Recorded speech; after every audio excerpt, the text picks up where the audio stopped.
Considering the state of affairs both at home and abroad, is this a time for national celebration? Here is what leading newspapers have reported. The most divisive war in our history still divides Americans.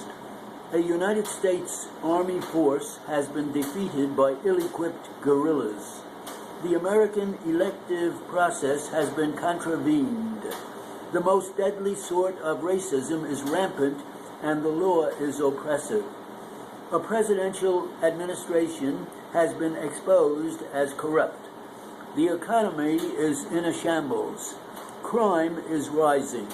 Our citizens live in fearfully overcrowded cities, and many of their children are denied a basic education. Is now the appropriate time for a national holiday? What have we to celebrate?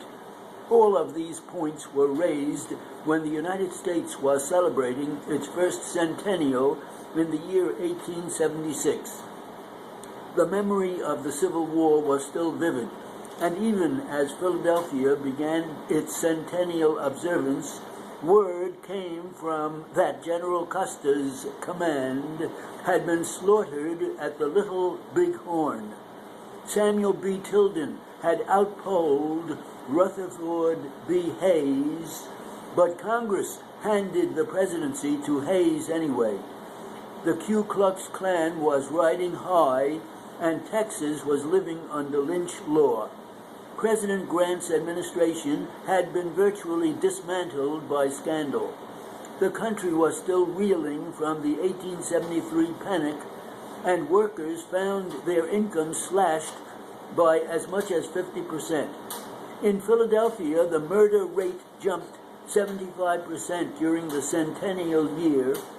In New York, more than 250,000 people were found living in a single square mile area. Of 600 school-age children living in the 5 Points section of New York, only 9 were attending school. So why celebrate then? Why celebrate now? To answer, let us analyze Memorial Day, what it meant in my grandparents' day, in my parents' day, in my day, and what it may mean in my children's day. Memorial Day is a secular, patriotic holiday, not a religious one. The custom of decorating the graves of our dead with flowers stems from a single paragraph printed in the New York Tribune 2 years after the Civil War ended. It stated, "The women of Columbus, Mississippi, have shown themselves impartial in their offerings made to the memory of the dead. They strewed flowers alike on the graves of the Confederate and of the national soldiers."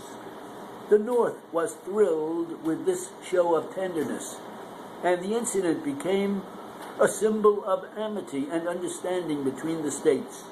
It was this occasion which inspired Francis Miles Finch to write his moving lyric, "The Blue and the Gray," which ends, "No more shall the war cry sever, or the winding rivers be red.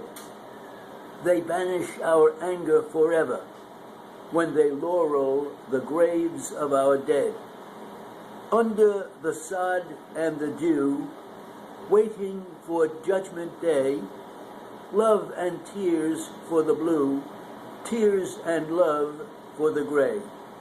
The Grand Army of the Republic was then a brand new veterans organization.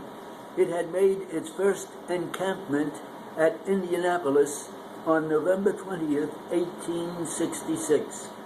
Its purpose was to secure funds for wounded soldiers lying in hospitals and to rehabilitate the needy families of veterans. Inspired by the eloquent nobility of those Mississippi women, General John A. Logan, first Commander-in-Chief of the GAR, moved to sanctify their remembrance as a national observance. He ordered that every post of the Grand Army should hold suitable exercises and decorate the graves of their dead comrades. with flowers. And he had added, "Let no ravages of time testify to coming generations that we have forgotten as a people the cost of a free and undivided republic." Because of its original purpose, the decorations of the graves of Civil War veterans, Memorial Day had a decided military aspect when my grandparents were young members of this village. It was then called Decoration Day, and it was in the charge of the GAR post of this and other communities, pursuant to General Logan's order. It began with a military parade to the cemetery where appropriate exercises were held. Bands played patriotic airs. Ceremonies included a memorial speech, usually by grandiloquent style, the singing of Civil War songs. "We are tenting tonight on the old campgrounds, marching through Georgia. Onward, Christian soldiers," and ending with the reading of the Gettysburg Address, which has always been identified with Memorial Day. A flag was placed on every soldier's grave for a marker with flowers and plants. Poppies became the special symbol of World War veterans. When my parents were young, the scope of the observance had been widened, and the Decoration Day became more appropriately called Memorial Day.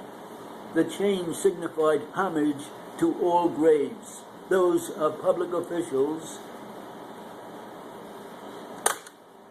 Didn't get it.